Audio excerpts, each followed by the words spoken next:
The night was slick with rain when the first responder found the wreck. The car had skidded off County Road 6, its headlights still burning through the fog like eyes refusing to close. Inside, the dashboard camera blinked a soft red, still recording. Ethan Cole's seat was empty. No blood, no body. Only the rhythmic hum of the engine and the endless dark swallowing the forest around. When detectives arrived, they didn't speak at first. They just watched the replay on that tiny, cracked screen. Headlights slicing through mist, the lonely sound of tires on wet asphalt, and then a shape. For less than a second, something crossed the road ahead, tall and thin, moving wrong, like a reflection misaligned with its mirror. The crash came right after. They said the footage would be analyzed later, cataloged, dissected, but even that night, something about it sank its claws into them. A sense that the camera hadn't just witnessed the moment of death. It had captured something else watching too. Morning brought clarity, or at least daylight pretending to be it. The crash site looked smaller in the sun, less haunted, until they opened the evidence bag. The dashcam footage played cleaner now. Every sound sharp, every detail merciless. The timestamp showed 2:47 a.m. Ethan's voice could be heard faintly, humming to a song on the radio, calm, unaware. Then a sudden hiss of interference, like breathing close to the mic. The steering wheel jerks. He whispers something no one can decipher. Analysts slowed the footage frame by frame. A shape appeared in the periphery. Same outline, same impossible distortion. The digital forensics team called it a compression glitch. Detective Grant didn't believe that for a second. Glitches don't make shadows blink, she said quietly. And for the first time in her career, she watched the playback not as evidence, but as a haunting. By afternoon, the forest was crawling with uniforms. They combed through the underbrush, every step crunching on wet leaves, radios murmuring static. Officer Avery found tire marks leading deeper into the woods. Not from Ethan's car, but wider, heavier. As the team followed them, the air thickened, colder, like the forest itself was holding its breath. They reached a clearing where the mud gave way to a perfect circle of scorched earth.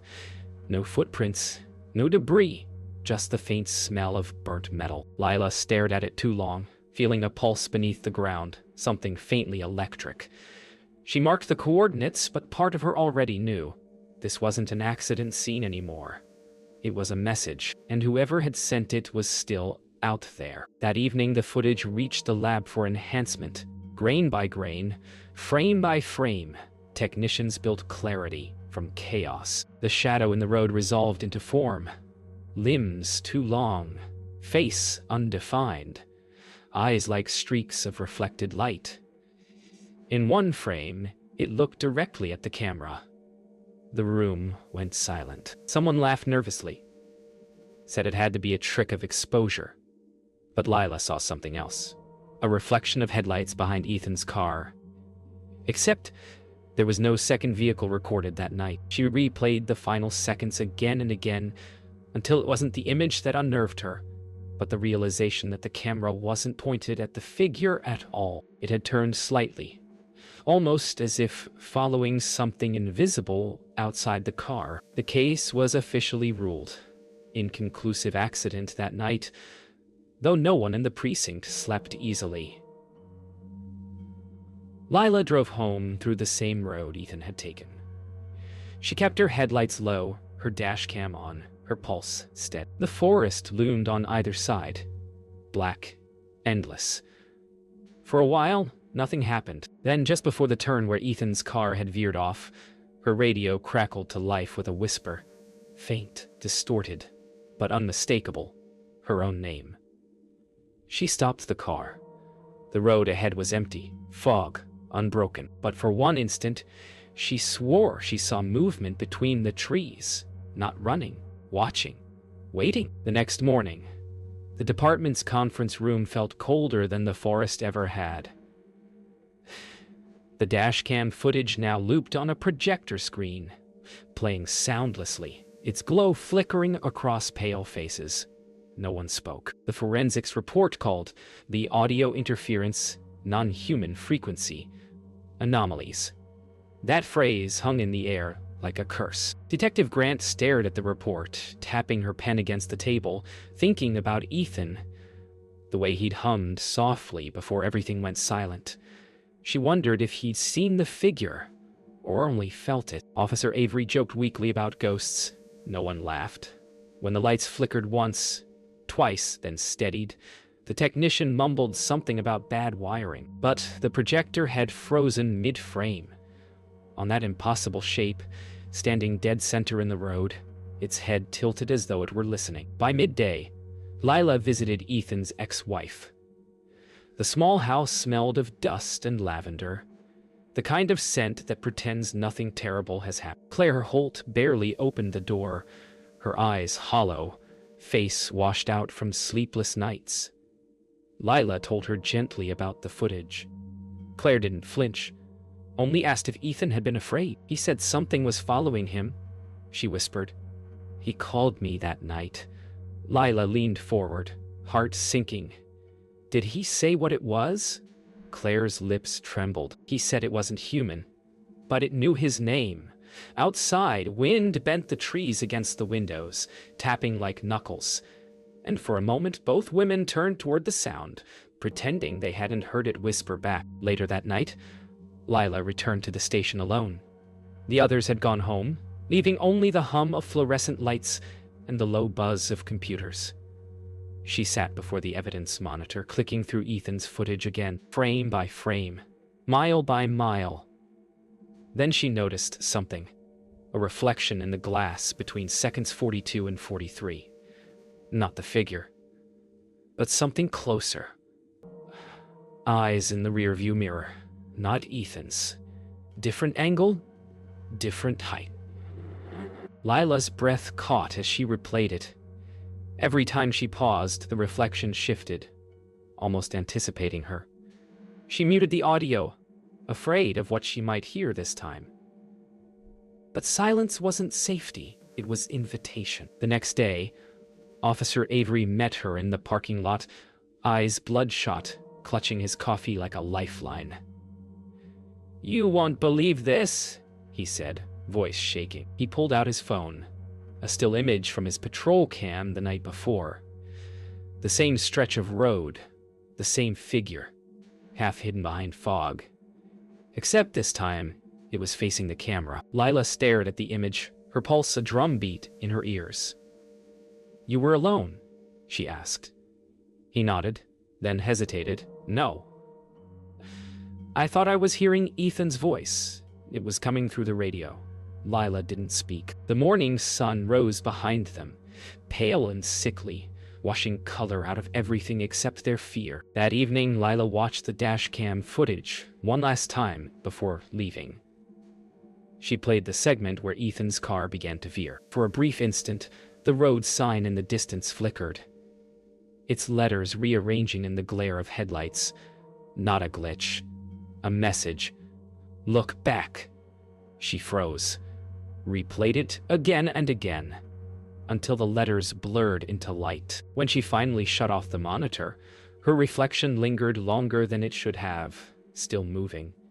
Even after she had turned away, she didn't tell anyone. Instead, she stepped out into the parking lot, the air sharp and cold, her breath trembling like static, and whispered quietly into the dark.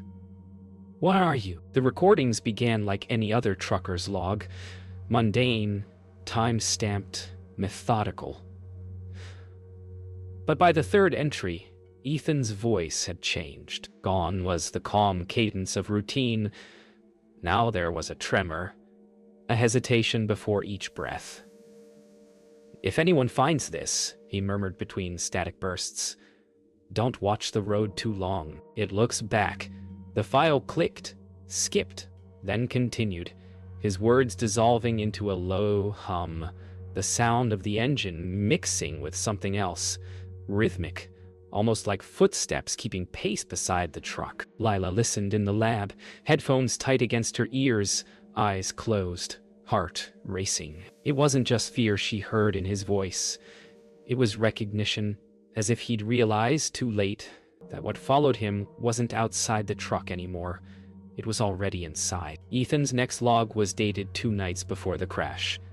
His tone was slower now, as if speaking to himself to stay awake. "It's always around mile marker 78, he said. "Same fog, same sound, same sound." "It's like the road's looping," the audio hissed.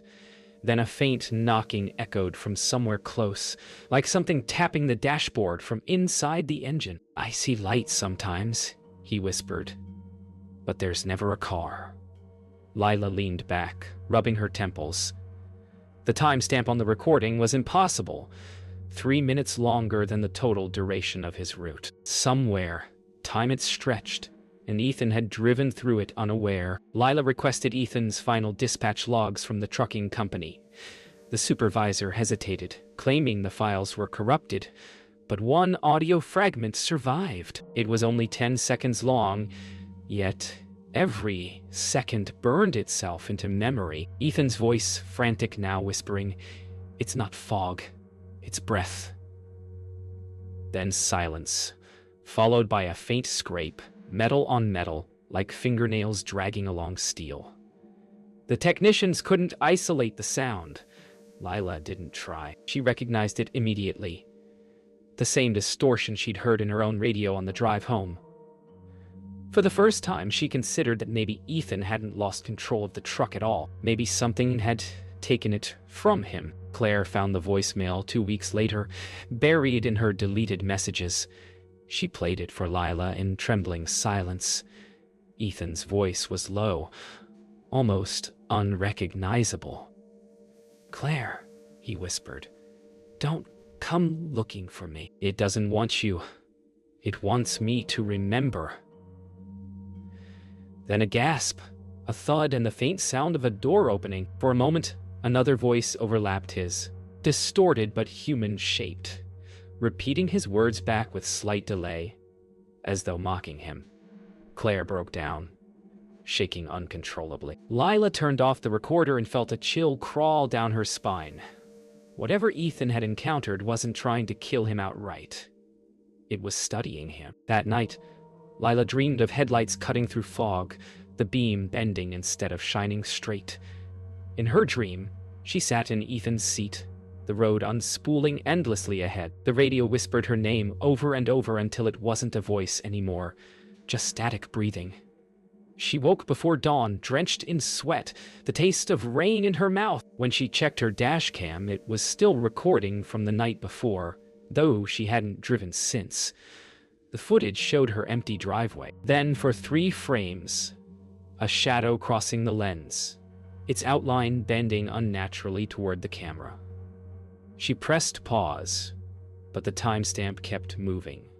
Something was watching live. It started with 1 frame, then 2, then 5. Each camera caught it differently. A distortion more than a presence, a vertical smear against light that shouldn't have been there. The department's servers filled with stills, each one colder than the last.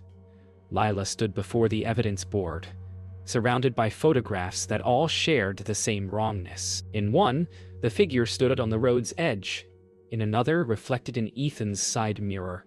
In a third, inside the car's windshield, closer than possible. The analysts debated exposure flaws and shutter delays, but no one could explain how the same figure appeared across separate devices, angles, and times. Lila didn't tell them what she already knew, that she'd seen it again last night, standing across her street, perfectly still under the flicker of a dying lamp. The digital forensics lab was silent except for the soft hum of cooling fans.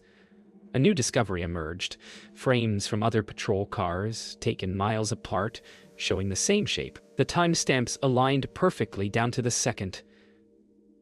"That's not possible," the technician muttered, staring at the overlapping images. Lila leaned closer. Each image revealed slight motion blur. The figure mid-step, its limbs bending against logic, as if moving faster than the camera could track. When they layered the frames together, the result formed a path, straight toward County Road 6, Ethan's crash site. Lila felt her throat tighten as the room seemed to darken around her. "It's not following us," she whispered. "We're following it." Officer Avery couldn't sleep. He set up his own dash cam on his windowsill, facing the empty street below his apartment. By morning, he wished he had. The footage showed him asleep in bed, though the camera wasn't pointed toward him. At 3:12 a.m., the image flickered, and something passed the lens. Tall, dark, silent. It stopped at the window, inches from the glass, its head tilted in a slow, jerking motion as if trying to see inside. Avery watched the footage over and over, whispering, "It's here. He called Lila." Voice cracking. She drove to his place immediately, but when she arrived, Avery was gone. His dash cam, however, was still recording, red light blinking softly in the corner, facing an open window. They found Avery's car 2 miles from his building, parked neatly on the roadside, engine cold. His radio was still on, playing a soft hum between channels. Lila stood by the open door, her hand trembling against the frame. The rearview mirror had been turned toward the passenger seat, angled downward, deliberate. When she checked the dashcam feed, it showed Avery sitting in the car, speaking to someone unseen beside him. His expression was calm, almost peaceful. The figure's outline appeared faintly in reflection, just enough to see its head turned toward the camera. Then static swallowed the frame. The timestamp read the exact moment Lila's phone had rung that night. Back at the precinct, Lila played the footage one last time. This time, she didn't pause, didn't flinch. The static cleared briefly, revealing a new frame. Not Avon, but her. Not Ethan, but sitting alone in the evidence room staring into the lens. The image was recent. Impossible. She felt her pulse slow, as if the air itself had thickened. The figure appeared behind her reflection, closer with every frame until its outline filled the screen. Then the feed cut to black. The dashcam ejected the card on its own, spitting it onto the desk. Lila stared at it, realization sinking in like cold water. The camera wasn't capturing the dead anymore. It was recording the living, seconds before they vanished. The precinct no longer felt like a place of law. It felt haunted. Officers whispered in corners, screens flickered without reason, and every reflective surface seemed to carry a second image. Half a beat out of 6. Lila hadn't slept in days. She'd begun pinning strings of photographs across her office walls, tracing the figure's pattern like a crime scene that refused to stay still. Her colleagues avoided her now. They could see something in her eyes, something Ethan had once carried too. The slow realization that logic was useless here. When the captain finally called her in, demanding she hand over the evidence for containment review, she refused. "You can't contain something that moves through glass," she said quietly, and for the first time in her career, she sounded like someone who'd crossed from reason into fear. That night, half the department walked out. They'd had enough of the ghost case, enough of screens flickering to life on their own. One officer swore he saw Avery's reflection in the break room window. Another found her own face blurred in a mirror. Lila stayed behind, surrounded by empty desks and static humming from the evidence monitor. She opened Avery's dashcam files again, but the footage had changed. The figure no longer stood outside the car. It sat where Avery had been, staring straight into the camera. The timestamp reset every few seconds, repeating a single minute over and over. Lila reached toward the pause key, then stopped. The image's head tilted, mirroring her movement exactly. Lila took the files home, breaking protocol. She told herself it was just to find closure, to stop the loop. But she knew the truth. She couldn't look away anymore. Every frame was a pulse. Every flicker a heartbeat she shared with Ethan. She set up her own dashcam facing the hallway of her apartment, curious to see if the distortion followed her there. At 2:14 a.m., she woke to the faint sound of static. The camera light blinked red. On playback, she saw herself asleep on the couch, lit by the glow of the TV. Behind her, the shadow moved across the hallway, slow, deliberate, its outline dragging through the pixels like a wound tearing open the footage itself. She pressed stop, but the recording didn't end. By morning, Lila's apartment looked like an evidence locker. Screens lined her walls, all looping the same footage, Ethan's, Avery's, hers, playing in an endless cycle. She charted their timestamps, aligning moments of static and silence. Every overlap pointed to one time, 2:47 a.m., the minute of Ethan's crash. She realized it wasn't random. The figure was marking time, not space. It wasn't haunting locations. It was haunting moments. Every incident was a reflection of the same second replaying across lives. And now, it was closing the loop. As dawn broke through her blinds, she noticed the faint imprint of a hand on her television screen, pressed from the inside. That evening, Lila drove back to County Road 6. The fog had returned, thicker than before, swallowing light whole. She parked where Ethan's car had crashed and stepped out, camera in hand, recording. The road was silent.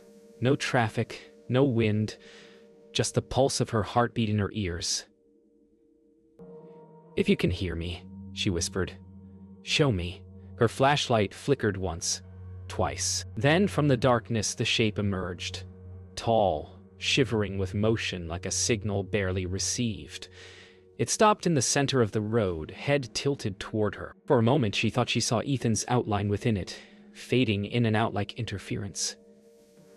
Then the light died. The last thing her camera captured was her own reflection in the lens, wide-eyed, mouth open, before static devoured everything. 3 days after Lila vanished, the department received an unmarked envelope.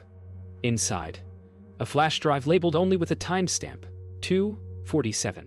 The contents were fragmented, a composite of multiple recordings stitched together from Ethan's, Avery's, and Lila's dashcams. The footage opened with the familiar stretch of County Road 6, but the perspective shifted seamlessly between their cameras, as though filmed by one unseen observer, moving through time itself. Audio analysis revealed overlapping voices, Ethan whispering, Avery pleading, Lila calling out into static.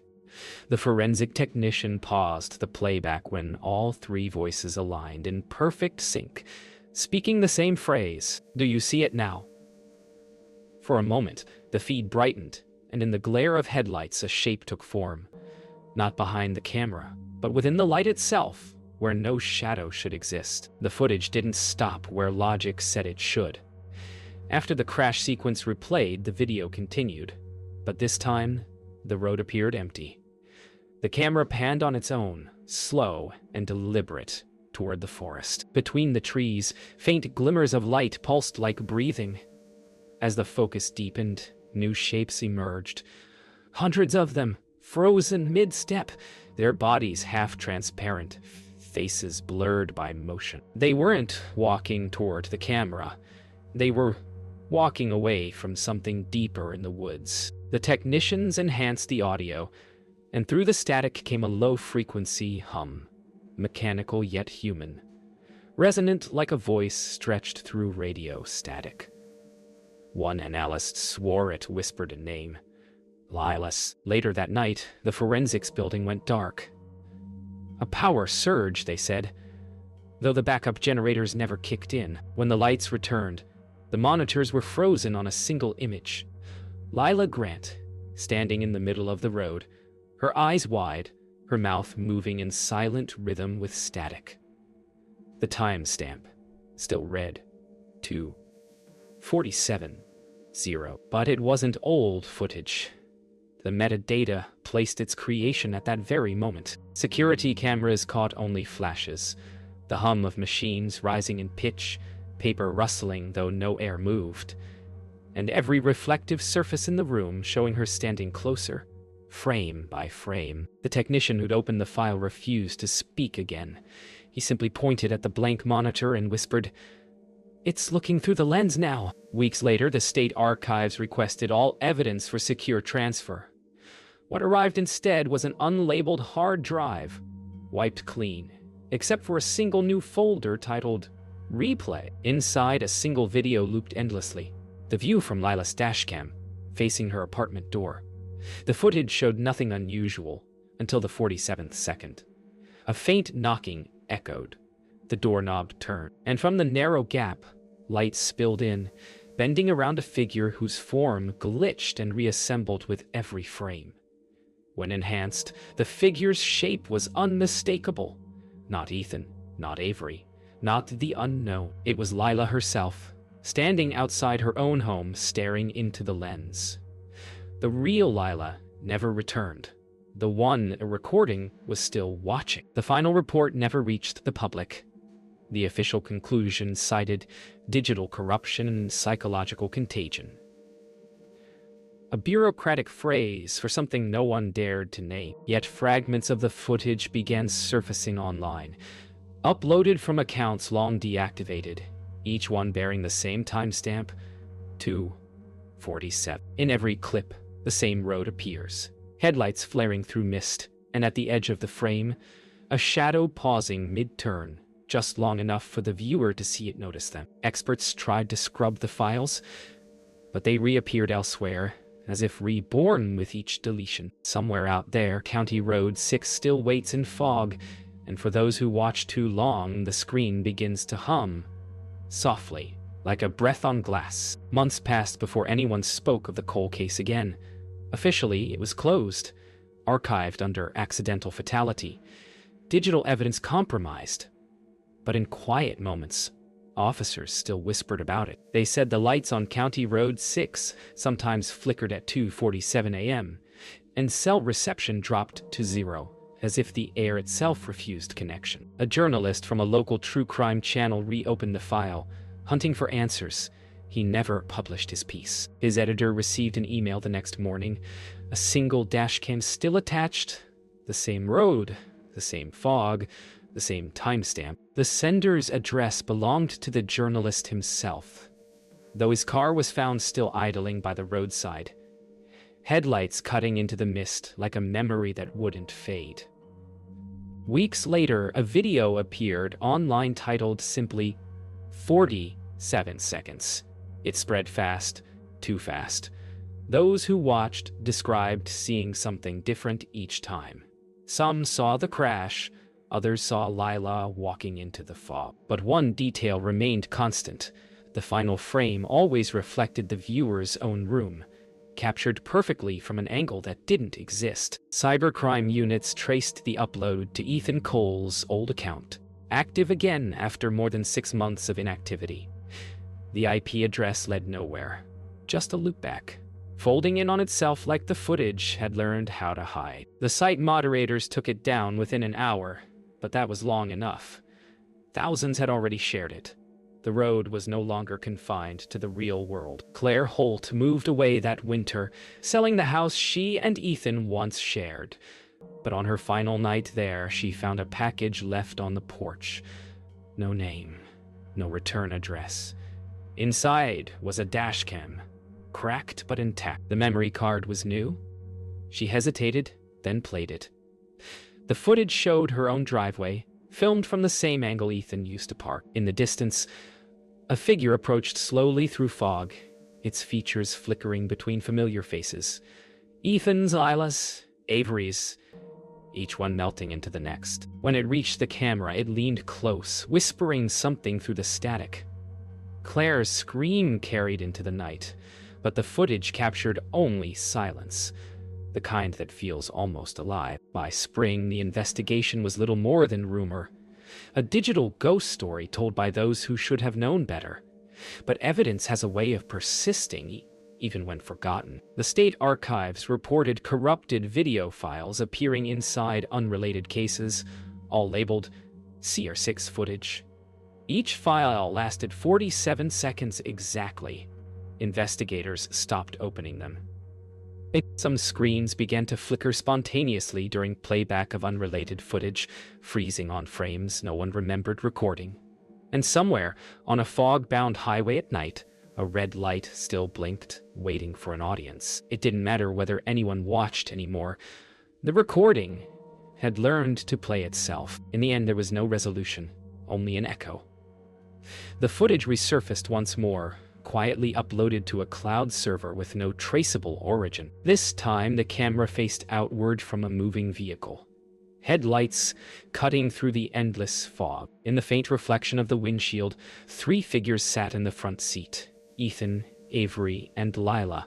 Their faces calm, their eyes fixed on the horizon. The road stretched forever ahead, the hum of the engine steady, rhythmic, eternal.